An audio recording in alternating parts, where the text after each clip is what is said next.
ఇంట్లో కూర్చొని ఇది best innovation in the world అని చెప్పి మరొకసారి మీ అందరికీ తెలియజేస్తున్నా. దీనికి నాంది పలికి ఇంకో పక్క ఒంగోలు ఒకప్పుడు one of the best breed in the world. ఈరోజు ఒంగోలు బుల్ అనేది లేదు.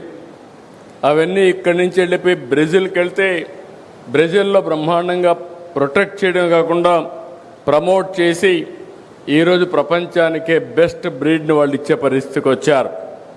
అదే మరి ఇక్కడ బ్రీడ్ ప్రొటెక్షన్ కూడా ఆలోచిస్తున్నారు.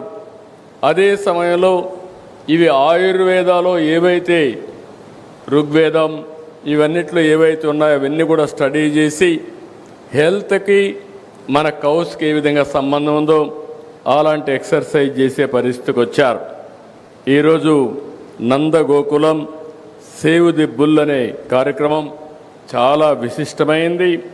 400కు పైగా ఎద్దులు, ఆవులు, దూడలు ఇక్కడ సంరక్షిస్తున్నారు. షెడ్ను కూడా చూశాను. మామూలుగా షెడ్ వేస్తే పశువులకేసే షెడ్ ఎప్పుడు కూడా నాసి రకం ఉంటుంది. ఆ